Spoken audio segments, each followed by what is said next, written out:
Ayo, segera download Quran Tadabbur, tafsir dalam genggaman Anda.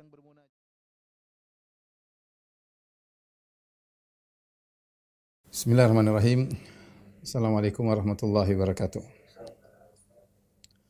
Alhamdulillahi ala ihsani wa syukru lahu ala taufiqi wa amtinani wa asyhadu an la ilaha illallah wahdahu la syarika lahu ta'ziman li sya'ni wa asyhadu anna Muhammadan abduhu wa rasuluhu da'ila ridwani. Allahumma shalli alaihi wa ala alihi wa ashabihi wa ikhwani.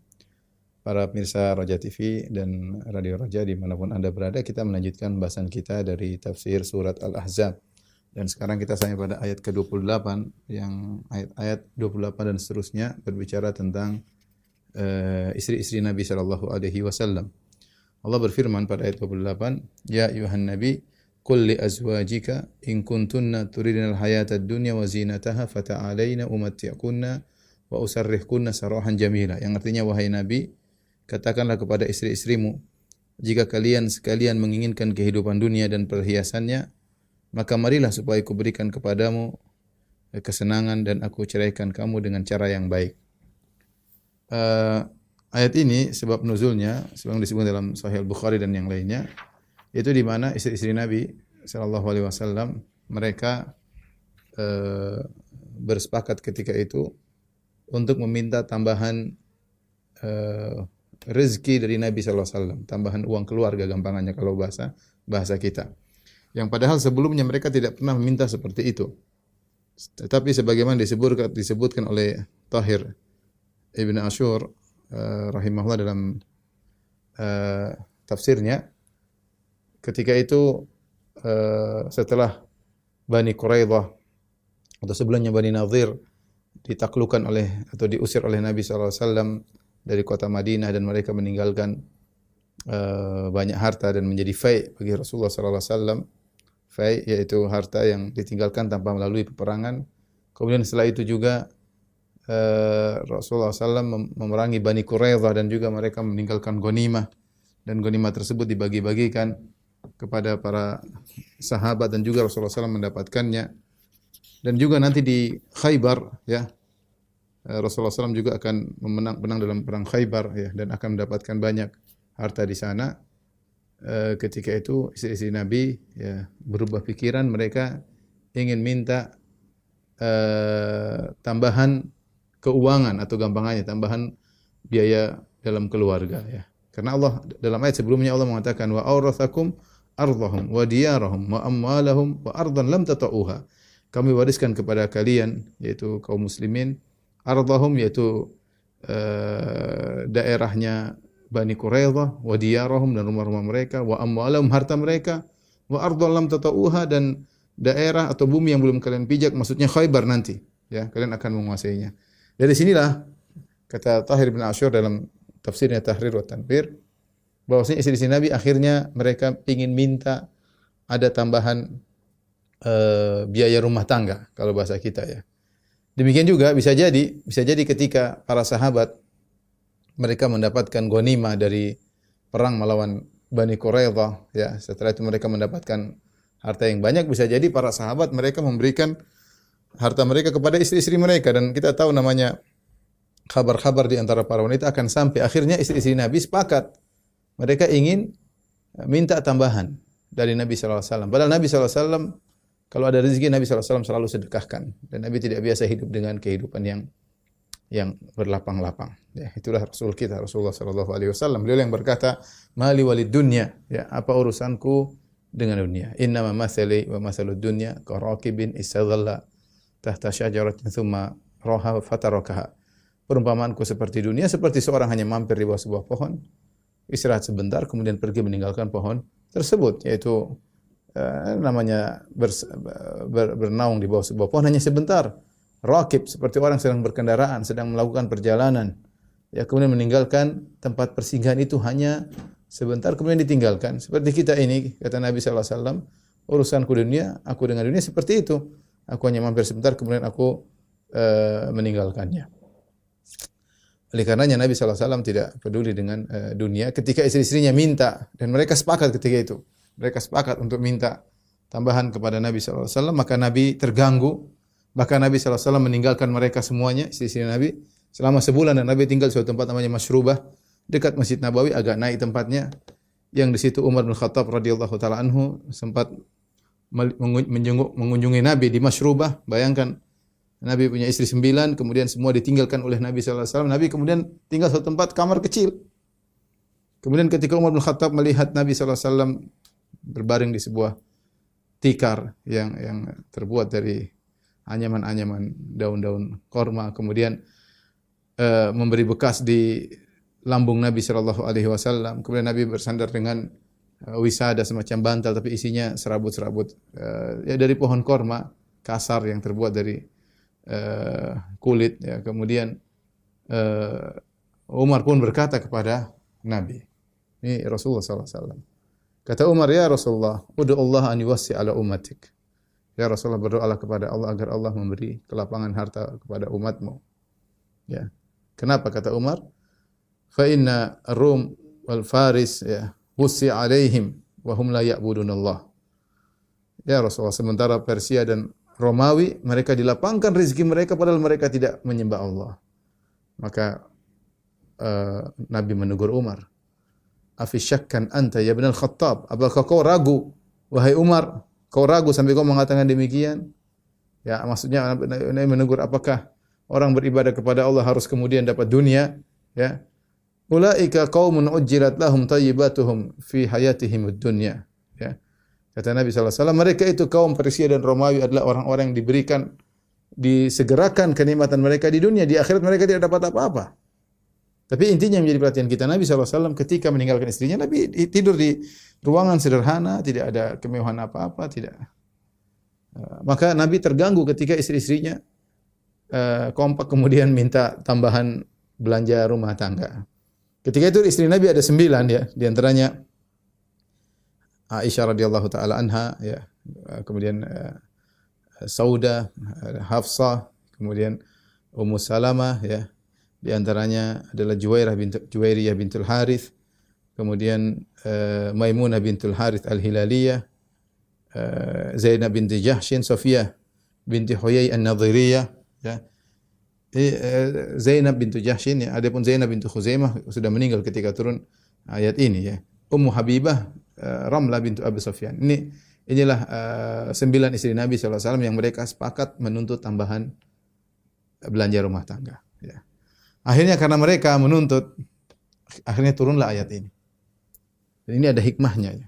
Hikmahnya, kalau kita lihat sekilas seakan-akan nampak buruk istri-istri Nabi sallallahu alaihi wasallam ketika menuntut tambahan. Tapi ada hikmahnya. Setelah itu Allah ingin mereka bersih. Allah ingin mereka bisa beradaptasi untuk hidup bersama Rasulullah sallallahu alaihi wasallam. Maka turunlah ayat namanya ayatut takhyir, ayat untuk memberi pilihan. Yaitu Nabi disuruh memberi pilihan kepada istri-istrinya, mau hidup denganku dengan susah payah atau mau cerai. Terserah ya. Kalau mau hidup denganku, pilih dunia, pilih Allah dan Rasulnya, maka sabar dengan kehidupanku. Jika kalian tidak sabar untuk hidup bersamaku dengan kehidupan yang sulit, maka carilah suami yang lain. Ya, ayatut takhyir, ayat pilihan. Ayat ini sekilas menegur istri-istri Nabi, tapi setelah itu akan mengangkat kemudian istri-istri Nabi sebagaimana akan kita jelaskan insyaallah.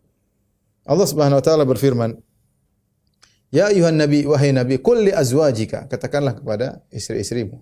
Azwajika tadi sini azwaj jamak dari zauj. Zauj kalau bahasa Arab artinya pasangan.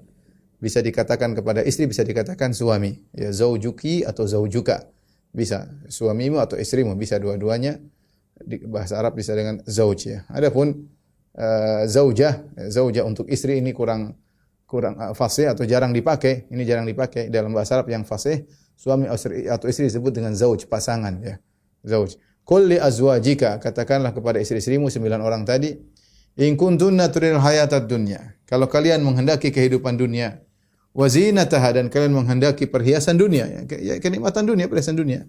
Emasnya, peraknya, kemewahannya, baju yang indah, tempat tidur yang mewah, rumah yang besar, dan seluruhnya. Ya, kalau kalian ingin itu semua, fata'alaina, maka kemarilah. Umatti'kunna wa usarrihkunna sarahan jamila. Aku akan berikan kalian mut'ah. Mut'ah di sini maksudnya pemberian. Jika seorang menceraikan istrinya, dia kasih pemberian. Ini sunnah yang ditinggalkan sekarang kata para ulama. Seharusnya kalau laki menceraikan istri, dia kasih pemberian untuk apa? Untuk menyenangkan istrinya agar dia ketika dicerai dia tidak terlalu sedih. Untuk memberi hiburan kepada istrinya dia ceraikan, kasih pemberian dia. Wa sarrihkunna sarahan jamilan. Aku akan melepaskan kalian dengan cara pelepasan yang baik. Berarti kan di sini ini sunnah ketika seorang menceraikan istrinya, ya, bukan menceraikan istri dibangun di atas kemarahan, keributan, kemudian balas dendam, kebencian, tetapi sarahan jamilan, yaitu meninggalkan istri dengan cara yang baik. Kata para ulama, sarah al-jamil, meninggalkan istri dengan cara yang baik, di antaranya misalnya tidak menghantam isi hatinya, dikata-katain, kata-kata kasar, direndah-rendahkan. Tapi saya bilang, siapa zaman sekarang orang menceraikan istrinya tanpa kata-kata yang menyakiti hatinya, ya. Rasulullah ketika ingin menceraikan istri-istrinya, Rasulullah SAW tidak maki-maki mereka. Rasulullah SAW mengatakan, usarrihkunna sarahan jamila. Aku akan menceraikan kalian, melepaskan kalian dengan ummatikunna. Aku beri pemberian dulu. Kalau kalian saya cerai, saya kasih pemberian terlebih dahulu yang menyenangkan kalian. Setelah itu kita lepas pisah baik-baik. Sarahan jamilan, tanpa melukai hati mereka, ya. Tanpa berbuat zalim kepada mereka, tanpa menahan hak mereka.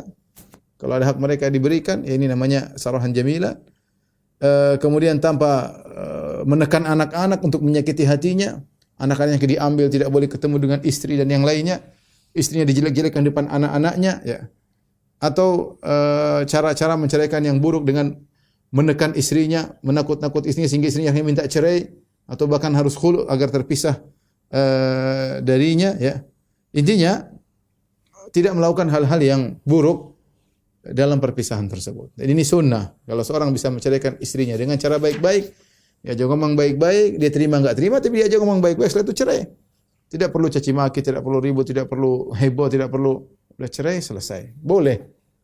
Ya. Nabi SAW ketika itu tidak mengatakan kalian itu wahai istri-istriku, saya ini kan begini. Tidak, Rasulullah saja mengatakan langsung pilihan. Ya, pilihan. Kalian mau apa? In kuntunna turidul hayatad dunya wa zinata. Kalau ternyata kalian milih kehidupan dunia dan perhiasannya, fata'alain, kemari. Rasulullah ngomong baik-baik. Kemarilah wahai istri-istriku, ya. Ummatikunna, aku ceraikan kalian dengan memberi pemberian, subhanallah. Wa usarrihkunna sarahan jamilan, aku lepaskan kalian dengan cara baik-baik.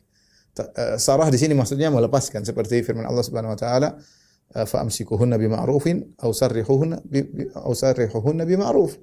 Ya, rujuk kembali atau lepaskan dengan cara yang baik-baik. Dan demikian cara mencerai dalam Islam dengan cara yang baik, diajar adab bahkan dalam perceraian. Dan kita tahu namanya perceraian itu perkara yang sangat sulit. Itu timbul emosi, timbul dendam, bahkan betapa banyak hasil setelah perceraian, istri dendam kepada suami, suami dendam kepada istri. Adab-adab Islam ditinggalkan. Islam tidak mengajarkan demikian. Kalau mau cerai dengan cerai yang baik-baik. Dan ini juga faedah umum kita. Saya sering sampaikan, kita kalau ada masalah dengan orang, kita keluar dari permasalahan dengan cara yang baik, tanpa harus menyimpan dendam. Kita hidup cuma sebentar. Kita dendam sama orang, belum urusan dunia, belum urusan di akhirat. Misalnya saya kasih gambaran sederhana. Kalau Anda misalnya dalam suatu grup WhatsApp, situ berdebat, bertikai, jengkel-jengkelan, sudah tutupi dengan cara yang baik. Sapa baik-baik, kemudian minta izin baik-baik, kemudian left. Afwan kepada ikhwan sekalian bahwasanya saya lagi sibuk.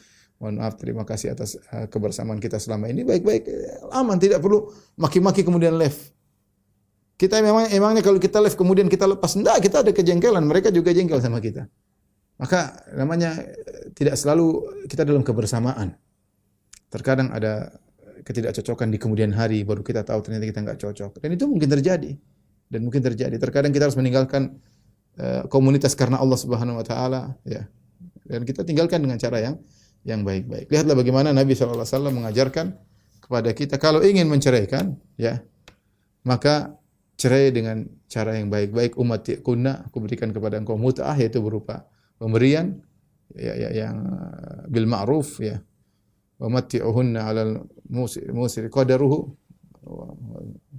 ada sesuai dengan ukuran yang kemampuannya. Taib. Kemudian kata Allah Subhanahu wa taala selanjutnya, wa in kuntunna turidnallaha wa rasulahu wad daral akhirah fa inna Allah 'adda lil muhsinati minkunna ajran 'azima. Jika kalian wahai istri-istriku ternyata tidak demikian, tidak menginginkan dunia dan tidak menginginkan perhiasannya. Ya.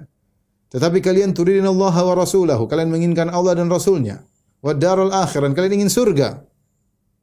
Fa inna Allah 'adda lil muhsinati minkunna ajran 'azima. Sungguhnya Allah menyiapkan bagi wanita-wanita yang baik, yang ihsan di antara kalian wahai istri-istriku ganjaran yang besar. Lil muhsinati minkunna ajran 'azima. Di sini Allah tidak mengatakan fa inna Allah 'adda lakunna. Sungguhnya Allah menyiapkan bagi kalian, tapi Allah mengatakan fa inna Allah 'adda lil muhsinati minkunna ajran 'azima. Allah akan siapkan bagi wanita-wanita yang ihsan yaitu dari kalian.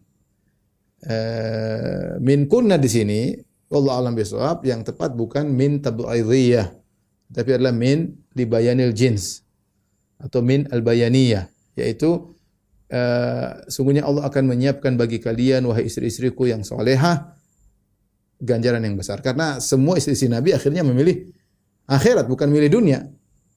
Bukan milih dunia tapi milih akhirat. Dan Allah mentakbir dengan muhsinat, orang-orang yang baik, karena keinginan mereka untuk Allah dan Rasulnya dan surga adalah keinginan yang baik. Dan Allah mentakbir sebagian ulama mengatakan seperti Tahir bin Ashur, muhsinat karena derajat pahala berdasarkan ihsan yang mereka lakukan. Berdasarkan ihsan yang mereka lakukan. Inilah kenapa Allah menggunakan takbir fa inna Allah 'adda lil muhsinati. Sungguhnya Allah menyiapkan bagi kalian yaitu al muhsinat, wanita-wanita yang baik di antara kalian ajran azima. Tadi ada tiga faedah. Yang pertama al muhsinat yang menunjukkan bahwasanya mereka semua, karena min situ min adalah min bayaniyah, bahwasanya istri-istri Nabi semua akhirnya berbuat baik seluruhnya. Semuanya memilih Allah dan Rasulnya dan hari akhirat. Yang kedua, ditakbir dengan muhsinat karena iradah, keinginan untuk memilih Allah, hari akhirat dan Rasulnya adalah ihsan. Kemudian juga muhsinat karena tingkatan pahala berdasarkan tingkatan ihsan seseorang. Kita tahu Islam bertingkat-tingkat, iman bertingkat-tingkat, ihsan juga bertingkat-tingkat. Dan pahala dan surga sesuai dengan kadar tingkatan Islam dan iman dan ihsan seseorang.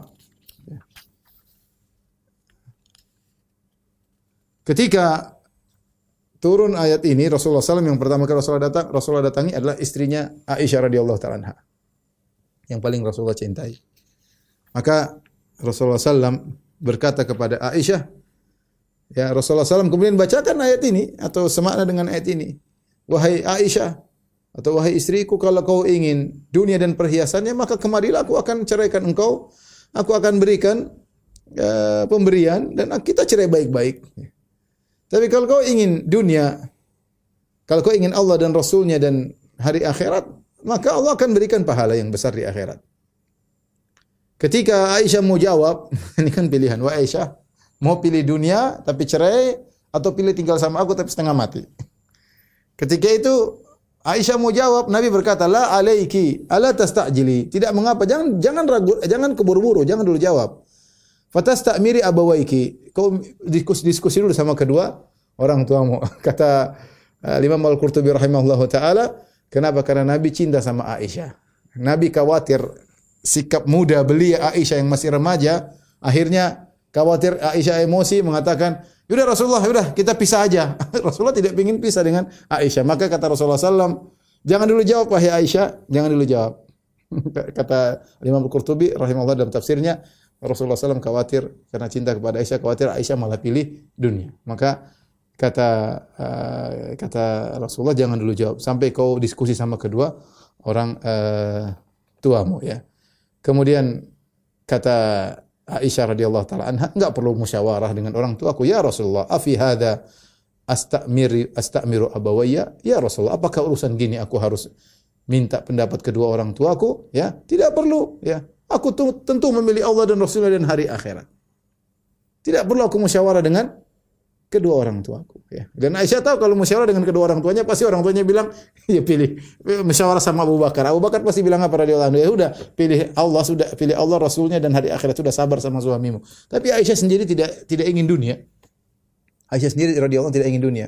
Maka dia mengatakan, ya Rasulullah, afi hadza astamiru abawayya. Apakah orang seperti ini aku perlu musyawarah dengan kedua orang tua? Aku enggak perlu. Ini juga dalil para ikhwan dan akhwat, para pemirsa Radio Raja dan Raja TV di mana ada pun berada. Kalau masalah keluarga sudah genting, boleh kita masukkan kedua orang tua istri atau walinya dalam masalah ini. Kita diskusi. Seperti kata Nabi SAW, jangan dulu jawab, wahai Aisyah, diskusikan kepada kedua orang tua. Boleh-boleh saja. Asalnya kita kalau punya masalah tidak keluar dari rumah. Asalnya. Kita sendiri hadapi. Jangan sampai keluar dari rumah. Bahkan kalau bisa, pembantu kita tidak tahu, supir kita enggak tahu, kawan kita enggak tahu kalau bisa. Tapi kalau memang harus keluar, kita keluar kepada orang-orang yang menurut kita bisa membantu mengatasi permasalahan kita. Kalau memang perlu untuk mengajak orang tua intervensi dalam masalah ini, enggak jadi masalah. Sebagaimana tadi Nabi SAW berkata, fatastamiri abawaiki, sampai kau diskusi dengan kedua orang tua. Ternyata kemudian Aisyah memilih Allah dan Rasul hari akhirat. Kemudian Rasulullah SAW pergi kepada istri berikutnya. Sampai 9 istri, semuanya pilih Allah dan Rasulnya hari akhirat. Semuanya pilih Allah dan Rasulnya hari akhirat. Ya. Setelah itu maka turunlah firman Allah Subhanahu wa taala dalam surat yang sama, surat Al-Ahzab, ya, ayat ke-52. Ya. Kali ini ayat 29. Ternyata kemudian turun ayat 52 yang kemudian Allah memberi balasan kepada istri-istri Nabi yang rela untuk hidup bersama Nabi dengan susah payah. Allah melarang Nabi untuk menikah wanita yang lain. Cukup dengan 9 wanita tersebut, ya. Kata Allah Subhanahu wa taala, la yahillu lakan nisa'u min ba'du wala an tabaddala bihinna min azwajin walau a'jabaka husnuhun illa ma malakat yaminuk. Tidak halal bagi engkau wahai Rasulullah untuk menikah wanita-wanita lagi, enggak boleh. Cukup 9 ini karena mereka sudah siap untuk hidup bersamamu dengan kesulitan hidupmu. Wala an tabaddala bihinna min azwaj, dan tidak boleh kau ganti dengan wanita yang lain, kau cerai ganti yang lain, enggak boleh. Walau a'jabaka husnuhun, meskipun ada wanita-wanita lain yang mungkin lebih cantik, yang menyenangkan engkau, illa ma malakat yaminuk, yang boleh kau hanyalah memiliki budak, ya. Yang boleh kau hanya memiliki budak, ya. Ini balasan duniawi. Demikian juga Allah memberikan balasan akhirat, ya. Kata Allah Subhanahu wa taala dalam ayat selanjutnya, ayat 53, kata tadi Al-Ahzab 52, Rasulullah dilarang untuk menikah lagi dan menggantikan istrinya karena istrinya memilih Allah dan Rasulnya dan hari akhirat. Demikian juga balasan ukhrawi, kata Allah Subhanahu wa taala, "Wa ma kana lakum an tu'dhu Rasulullah, ya, wala an tankihu azwajahu min ba'dihi abadan, dzalikum kana 'indallahi 'azima." Dan tidak boleh kalian mengganggu Rasulullah sallallahu alaihi wasallam, dan kalian tidak boleh menikahi istri-istrinya setelah Nabi meninggal. Karena hal itu besar di sisi Allah Subhanahu wa taala. Di antara balasan Allah kepada mereka, Allah agungkan istri-istri Nabi. Allah agungkan istri-istri Nabi sehingga tidak boleh seorang pun menikah jandanya Nabi, enggak boleh. Enggak boleh menikah jandanya Nabi sallallahu alaihi wasallam.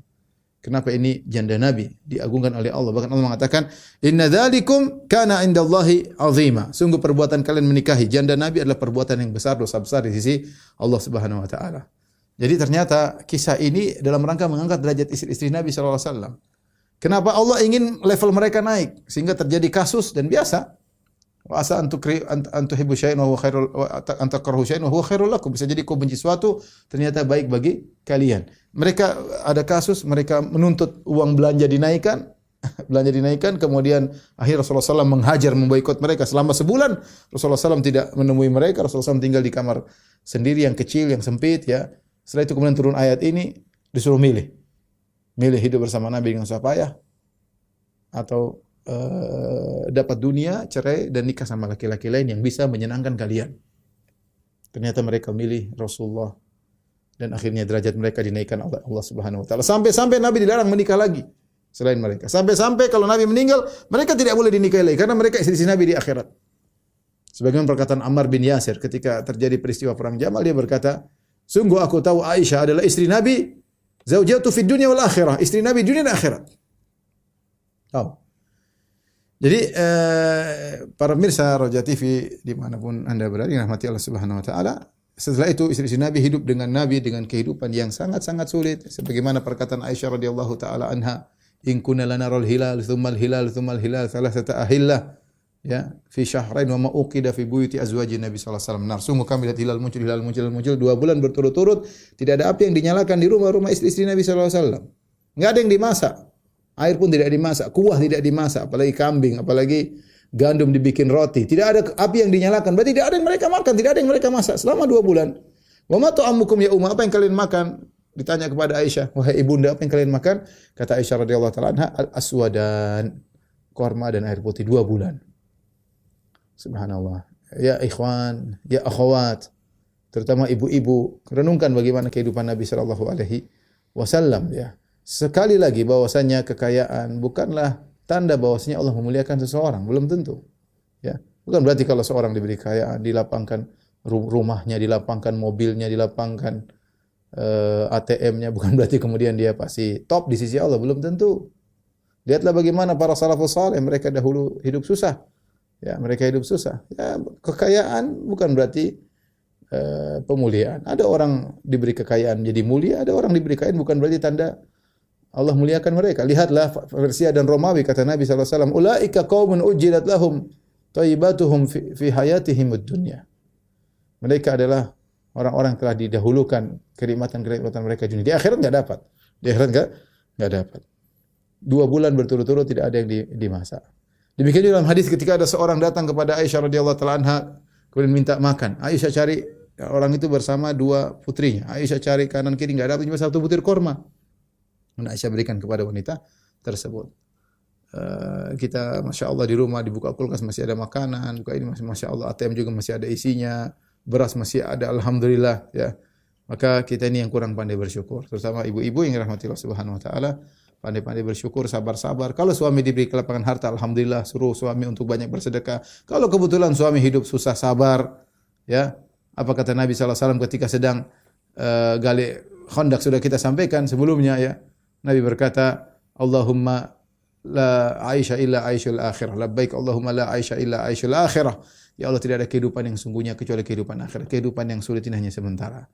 Kehidupan yang sulit ini hanyalah sementara. Kita lanjutkan ayat berikutnya.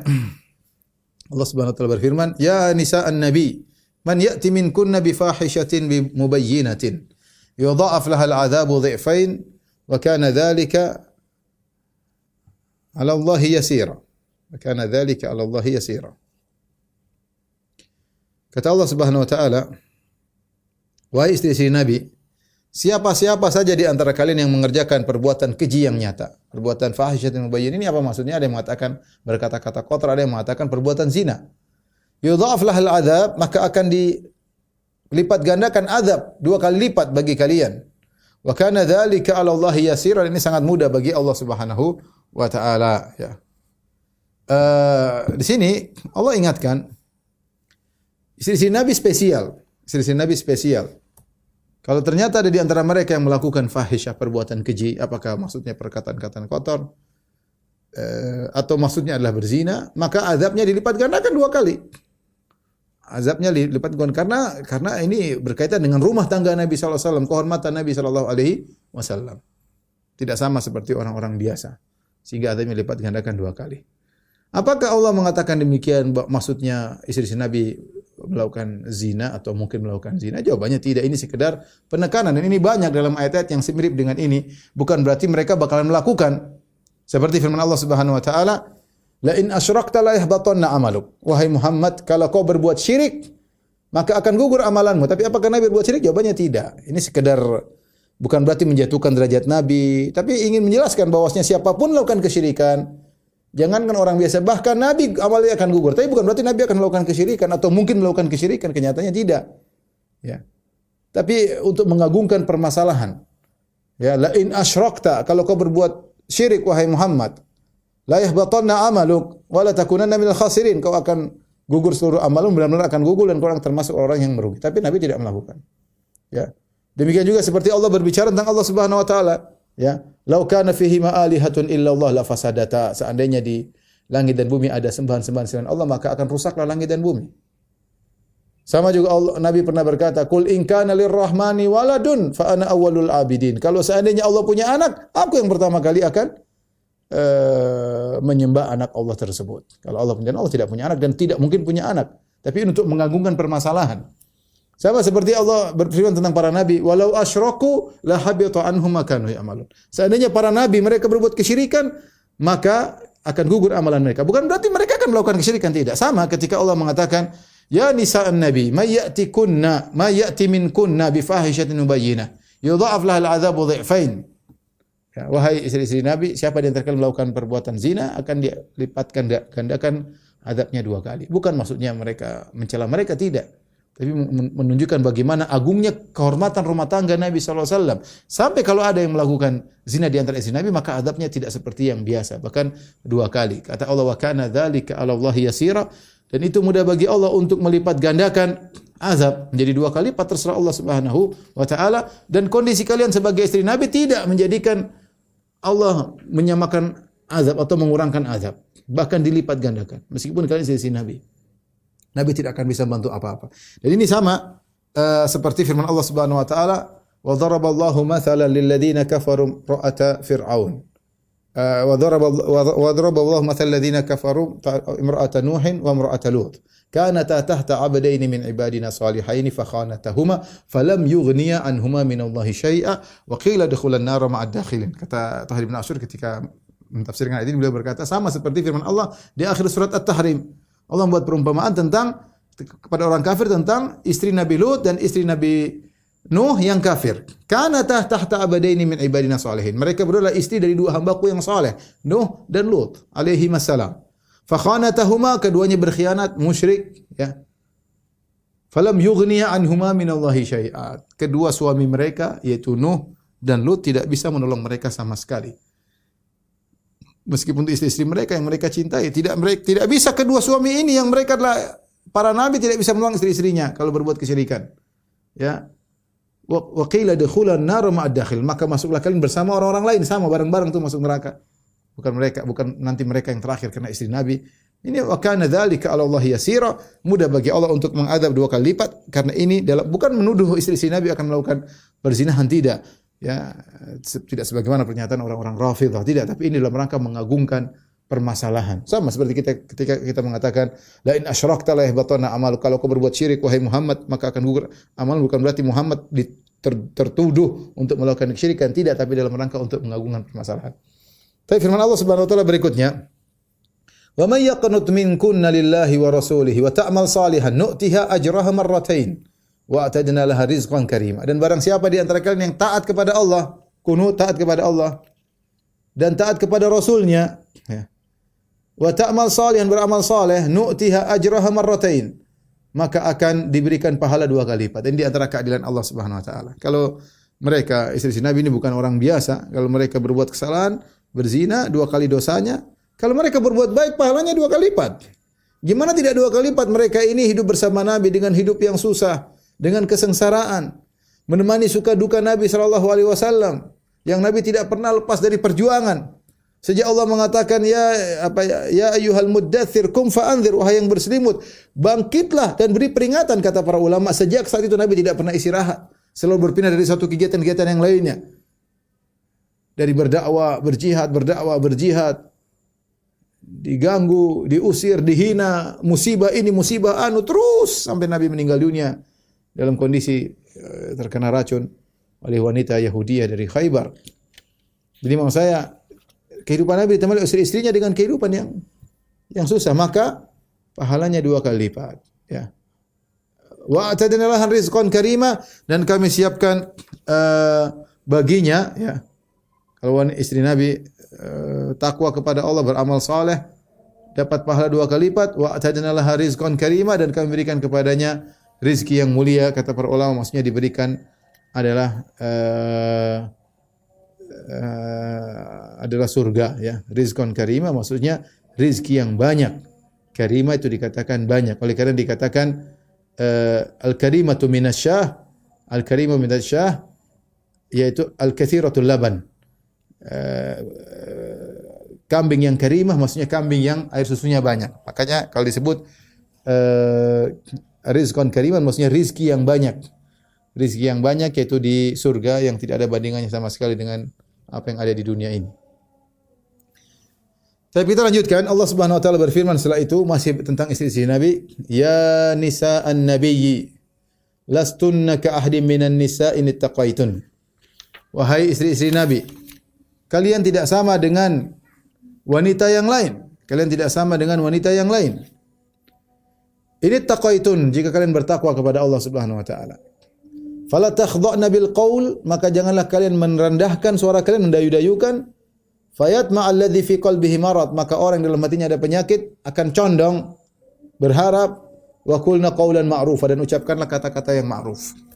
Ini adab yang Allah ajarkan kepada istri Nabi sallallahu alaihi wasallam radhiyallahu ta'ala anhunna, menunjukkan tentang mulianya istri Nabi. Kata Allah, lastunna ka ahadin minan nisa. Wahai istri Nabi, kalian tidak seperti wanita yang lain. Kalian tidak seperti wanita yang lain. Tadi pahalanya 2 kali lipat. Kalian menemani Nabi sallallahu alaihi wasallam. Kalian spesial, Allah pilih. Spesial istri Nabi sallallahu alaihi wasallam. Ini taqaitun, dengan syarat kalian bertakwa.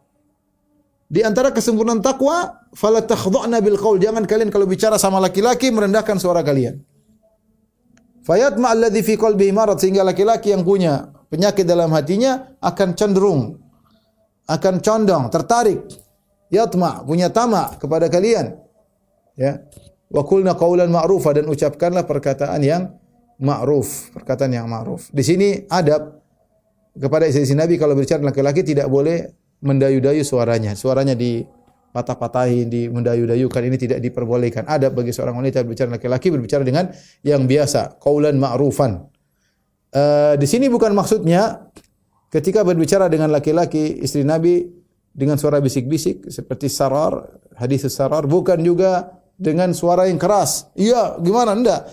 Tapi suara yang wajar. Makanya Allah mengatakan wa qulna, tapi ucapkanlah qaulan ma'rufan. Bukan berarti Allah melarang mendayu-dayukan suara, kemudian Allah suruh suara yang kebalikannya, suara yang keras, tidak. Makanya Allah tutup dengan firman-Nya wa qulna qaulan ma'rufa. Allah tutup ayat ini dengan perkataannya wa qulna qaulan ma'rufa, ucapkanlah kata-kata yang wajar. Ini adab dalam berbicara dengan laki-laki lain, ya. Karena tidak semua orang hatinya bersih, ya. Terkadang dalam hati seorang ada penyakit, apalagi di zaman sekarang banyak tontonan bisa merubah hati seorang. Banyak didengar bisa kemudian menjadikan penyakit hati seorang. Bisa jadi orang pikirannya ngeres, ya. Baru lihat sedikit kemudian bisa berpikiran macam-macam. Kenapa? Karena hatinya sudah terkotori dengan tontonan, apalagi zaman sekarang. Apalagi zaman sekarang bisa jadi dengan suara saja seorang tergoda, dan itu mungkin terjadi. Oleh karenanya laki-laki waspada dan wanita juga waspada, jangan sampai berbicara dengan suara-suara yang mendayu-dayu meskipun dia tidak bermaksud apa-apa. Tidak boleh, ini adab. Makanya saya ingatkan kepada para wanita kalau bertanya kepada ustaz lewat telepon, bicara yang wajar. Jangan kemudian ketawa ketiwi, merendah-rendahkan suara, kemudian ya, mungkin dia tidak bermaksud apa-apa, tapi lelaki hatinya lemah, ya. Lelaki hatinya lemah, apalagi di zaman sekarang. Seorang waspada, bicara yang wajar. Wa qulna qaulan ma'rufa.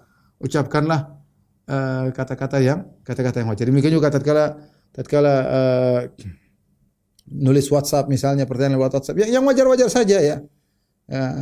Jangan kata-kata yang genit-genit, ya, enggak boleh, hukumnya haram. Ya, hukumnya haram, dan setan bisa masuk di antara seseorang dengan lawan jenisnya. Oleh karenanya seorang berucap dengan kata-kata yang wajar, ya. Dari sini para ulama mengambil faedah bahwasanya suara wanita bukan aurat jika tidak diucapkan dengan mendayu-dayu. Tapi kalau diucapkan dengan mendayu-dayu jadi aurat. Bisa membuat tertarik, ya. Sebagai wanita kalau bicara dengan halus, dengan kemudian disertai dengan bahaya yang buat fitnah, maka itu menjadi aurat. Suara yang seperti itu menjadi aurat. Bayangkan kalau suara saja yang mendayu-dayu bisa jadi aurat, berarti orang, apalagi para penyanyi-penyanyi yang jangan tanya, apalagi bukan pamer suara, pamer aurat, benar-benar buka paha, buka betis, buka sebagian dadanya, waliyadzubillah, kemudian di panggung, kemudian masuk di YouTube, kemudian ditonton oleh jutaan orang. Ya, itu lebih parah lagi, ya. Kalau sekedar suara saja seorang diajar adab oleh Allah Subhanahu wa taala, bagaimana lagi dengan benar-benar membuka bagian indah dari tubuhnya, maka ini lebih parah. Adapun kalau suara yang diucapkan dengan wajar, maka itu bukan aurat. Maka dalam hadis Rasulullah SAW ditanya oleh seorang wanita langsung, ya, kalau aurat yang tidak boleh ngomong sama Nabi, tapi datang langsung bertanya sama Nabi langsung dengan suara yang wajar, yang tidak menimbulkan fitnah, dengan sopan, tidak menimbulkan fitnah. Dan terlalu banyak hadis yang menunjukkan para wanita berbicara langsung dengan Nabi sallallahu alaihi wasallam. Demikian juga Syekh bin Baz rahimahullah taala mengambil faedah dari bahwasanya suara wanita bukan aurat. Bahwasanya jika dalam salat kemudian imamnya salah, kemudian salah baca, maksudnya baca ayat keliru dan tidak ada makmum laki-laki yang menegur, sementara ada seorang wanita yang mungkin dia hafal Quran dan dia bisa menegur, maka boleh bagi dia untuk menegur. Dia betulkan. Adapun tasfik tepuk tangan atau menepuk bagian tubuh itu kalau lupa, maksudnya lupa tambah rakaat atau lupa duduk tasyahud atau lupa ruku, itu baru kalau laki-laki subhanallah. Ini kalau imamnya lupa diminta. Tapi kalau imamnya salah baca ayat, jangan dibilang subhanallah, perbaiki ayatnya kalau bisa. Kalau ternyata tidak mampu, maka jika ada wanita yang hafal, dia boleh memperbaiki dengan suara yang wajar, Apalagi kalau misalnya masa pandemi sekarang ini banyak suami istri yang sholat bareng, kalau suaminya ternyata hafalannya kurang atau sering salah, ya mau bilang istrinya jadi imam gimana? Akhirnya suami jadi imam, istrinya di belakang lebih banyak hafalannya, negur suaminya nggak jadi masalah. Tapi ingatkan kepada suaminya agar persiapan kalau mau jadi imam. Wa qulna qaulan ma'rufa, maka ucapkanlah perkataan yang ma'ruf. Kemudian firman Allah Subhanahu wa taala, wa qarna fi buyutikunna wa la tabarrajna tabarrujal jahiliyatil ula. Hendaknya kalian menetap di rumah-rumah kalian. Wa qarna, ya, itu dari iqrarna atau iqrirna. Ada pendapat di antara para tafsir, ya. Ada yang mengatakan wa qarna dari waqrarna, dari qarra, iqrarna, kemudian harokatnya dipindah, ya. Ra dipindahkan ke qaf jadi waqarna. Asalnya iqrarna jadi qarna. Artinya menetaplah. Dan menetap waqarna ini lebih dalam dari perkataan wabqaina, tetaplah kalian. Karena al-qarar adalah maknanya menetap sambil tenang.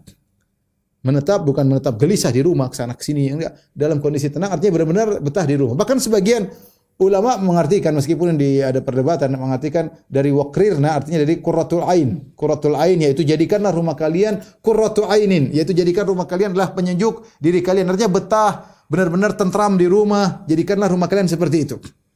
Dan ada menakjubkan perkataan Thahir bin Asyur. Beliau berkata ketika mengomentari ayat ini, faqararuhunna fi buyutihinna ibadah. Menetapnya para wanita di rumah-rumah mereka itu ibadah. Subhanallah, ajib. Wanita, kita laki-laki yang beribadah, kita pergi keluar ke masjid, cari nafkah. Wanita di rumah saja, nongkrong di rumah, itu ibadah. Ya. Karena Allah perintahkan, waqarna fi buyutikunna, tetaplah kalian, menetapkanlah di rumah-rumah kalian. Dan ini perintah kepada istri Nabi. Kalau istri Nabi saja disuruh menetap di rumah, apalagi kita, apalagi wanita-wanita muslimah yang lainnya. Jadi seorang jangan merasa bahwasanya kalau di rumah adalah wanita terbelakang, wanita ketinggalan zaman. Enggak, justru anti ketika di rumah, anti menjalankan perintah Allah. Niatkan, karena saya menjalankan perintah Allah, saya tidak keluar rumah kecuali karena keperluan. Kalau ada keperluan enggak ada masalah, kita cari pahala dengan keluar. Ada keperluan untuk berbakti sama orang tua atau berbakti sama mertua atau urusan suami, urusan anak-anak, enggak ada masalah. Tapi kalau enggak ada kegiatan, di rumah aja. Di rumah jangan sedikit-sedikit hobi ke sana, hobi ke sini, jalan ke sana, jalan ke sini tanpa ada keperluan. Karena menetapnya seorang wanita di rumah adalah ibadah. Saya ingatkan kepada wanita-wanita muslimah bahwasanya menetap di rumah adalah ibadah, ya. Jangan dianggap ini bukan satu ibadah, ini adalah satu ibadah yang Allah perintahkan kepada wanita-wanita muslimah. Bahkan tadi saya katakan, sebagian ulama mengatakan jadikanlah rumah kalian sebagai qurrata ayun, yaitu sebagai penyejuk pandangan bagi hati-hati kalian. Maka seorang wanita berusaha menjadikan rumahnya surganya. Gimana caranya? Ya, siapkan kondisi rumahnya, isi kegiatan rumahnya dengan ibadah, bersendirian baca Al-Qur'an, ya. Kemudian menyibukkan diri dengan berbakti kepada suami, ngurus anak-anak. Begini kegiatan sehingga seorang wanita di rumah dia merasa tenteram, tidak ingin keluar melulu. Kalau tidak keluar kayaknya stres, ya. Ini sudah bertolak belakang dengan ayat ini. Wallahu a'lam bishawab. Ini saja mungkin bisa sampaikan, karena ayat ini masih panjang, insyaallah kita lanjutkan pada pertemuan berikutnya tentang tabarruj, ya, kelanjutan dari ayat ini. Demikian saja para pemirsa Raja dan Radio Raja yang saya sampaikan pada kesempatan kali ini. Insyaallah Allah mudahkan kita untuk kembali belajar bersama pada pekan depan. melanjutkan tafsir dari surat Al-Ahzab. Kurang lebihnya saya mohon maaf. Wabillahi taufiq wal hidayah. Assalamualaikum warahmatullahi wabarakatuh. Subhanallah wa bihamdihi.